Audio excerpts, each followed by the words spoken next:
Hello, welcome back to another anime art video. My name is Dennis and I'm a beginner artist, and in today's video I'm going to be drawing Uryu Ushida. This episode, Ichigo has finally finished his Fullbringer training. It took him a relative one day, hour time. I don't know definitively how long he's actually been in the game training this entire time, so it's hard to say. But what I will say is that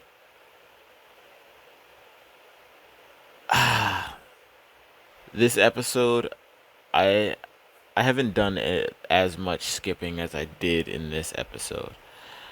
I don't like the mental gymnastics that Ichigo gets put to, cuz me personally, I don't think that they're that much of an issue. And what I mean by that is, yeah, Ichigo is the individual who's like, oh, my friends determine what my decisions are. If they don't want me to do something, then I will hesitate because I don't want to know what their reaction to me doing this would be, right? So, an example that I can give would be the fact that Ichigo was weakened when he was fighting against Grinjao Jaggerjack, and then once Odahime started believing in him, then he ramped it up.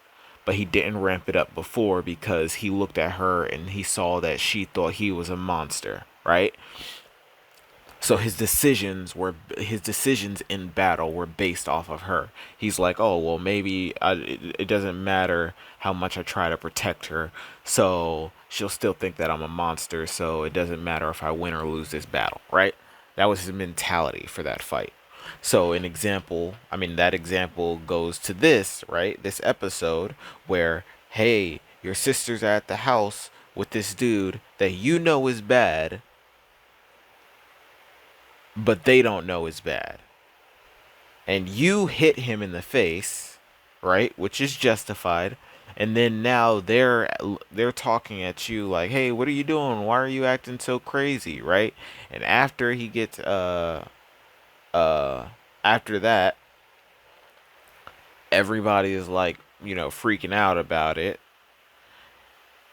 Me personally, it doesn't matter how they feel about this guy. It doesn't matter because the end result of you beating this guy slash defeating this guy is all of these individuals going back to normal.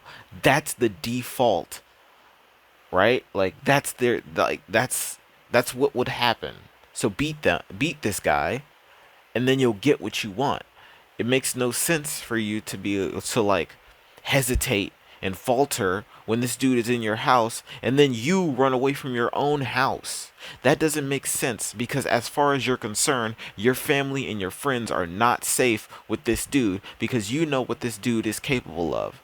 So you leave your house because you don't want to hear how they're reacting to you. That doesn't make sense to me. I will never understand it because I would never be put in the same situation. If I know an individual is dangerous and this individual, I'm not even going to say is definitively changing memories, but you know he has some type of power that makes it so your friends are allied with him somehow, right? It doesn't matter, right? It doesn't matter what my thought process is about how I'm going to affect my friends, right? Because I know that the power that is based off of is him. He's the one making all this happen. Wherever he's around, my friends are talking as if they know him. But see, this is what I'm saying about the whole Chad and Odahime thing. They didn't tell Ichigo this. So, them not telling Ichigo this, Ichigo wasn't aware of this. So now he's like his family being being the individuals in question, and then his friends also siding with him. But in the same vein, they still trust Ichigo. They're just unsure why Ichigo is acting like this, considering they've known Ichigo their entire life, and Ichigo wouldn't be acting like this. I think that Ichigo is justified, and I think that based off of all of their previous circumstances, like, who cares what they changed, right? Tsukishima, or whatever his name is, for example, Ichigo. Ichigo has been with Odahime her entire life, right? Right, right. Okay. She had her brother. She had her brother written into. He took place of her brother, right? What did he write? Did he write that he didn't pass away? That's a dumb statement because obviously he had to have wrote that he didn't pass away. But did he write that he's been with her this entire time? Or did he write like like just trade the memories from when her brother last was with her and just trade those and then just like not oh, long time no see type of instance. Because, like, for instance, I give you an example. If he rewrote himself into Ichigo's into Ichigo's past, and wrote himself as Ichigo's mother, for instance, Ichigo only has a certain amount of memory of his mother. So the affection of that of his mother versus somebody that he's been with his entire life is different.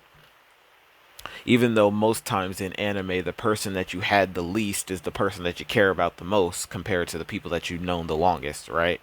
So an example of that would be like Ichigo, the way he feel about his dad. Yeah, he cares for his dad, but he cares about his mother a lot more, and she died earlier, right? So that would be the parallel to that.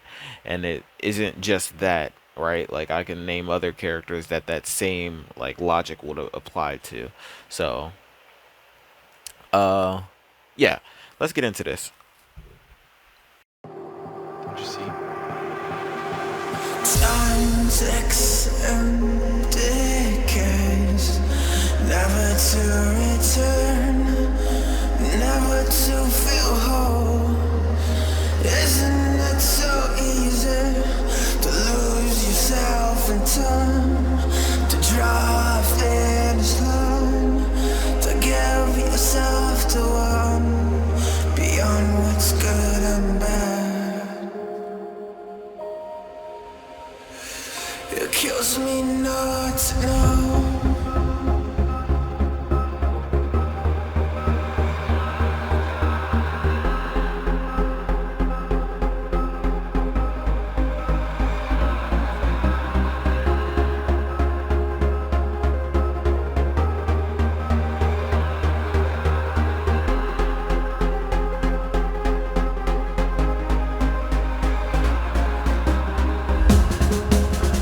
Lost beyond the edge.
to return, never to feel whole. Isn't it so easy to lose yourself in time, to draw a finish line, to give yourself to one beyond what's good and bad? It kills me. Alright, I am finished with this picture of Udiyu. I said this, not said this. I was meant to say this earlier in the video, but I just forgot what I was even talking about. Oh, no, I don't remember. Give me a second. Oh, I remember. When us as fans, when we first watched this, we didn't understand what was going on up until you rewatch the show. And what I mean by that is Ichigo getting his powers back. Like everything that Ishin and Urahara are doing is shrouded in mystery, right?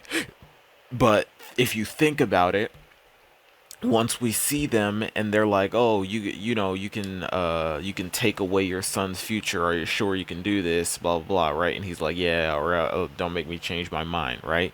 If you think about it in terms of like taking away your son's future, like obviously we wouldn't think about this, but taking away your son's future can mean you're taking away his future as just being a normal human, right? Because once you give him his powers back, there is no going back to the way things were. So you're taking away that future from him, right? But people wouldn't think about that. But the part that people would think about would be the fact that they told Rukia, hey, put your spiritual pressure into this. And that clicks in your mind and makes you think like, well, it makes certain people think. Not everybody would think that because, how Bleach was like aired, it was aired like, weeks, weeks to weeks to weeks to weeks. So it would be years before it was fully done, right? But people would think, hey, Rukia gave her spiritual pressure to Ichigo once before. Maybe they're doing that again, right? Like that can be your mentality and your thought process based off of those statements. And then once you see not Orihime, once you see Rukia stab Ichigo with the sword, like in my mind when I first watched it, because I didn't like watch it like consecutively, in my mind when I first watched it, I was like, dang, they stabbed him. What's going on? Who is this? Udiyu? Who stabbed him with a light sword like this? And then I still didn't think about him getting Soul Reaper powers back. But then I think about to the first few episodes where she had to stab him. She had to pierce him with her sword in order to imbue her spiritual pressure into his body. And it all like makes sense. But like when you first watch it and you see him get stabbed, you feel for him. You feel so bad that he had to go through all of this essentially alone because the one person that you thought that you did have ended up getting his memories back and betraying you, right? That's wild. But that's it for this video. If you liked it, be sure to leave a like, subscribe. If you didn't, let me know what I can do in the comment sections to make it better for you to watch next time. The glove is off. Peace, love. Thanks for watching.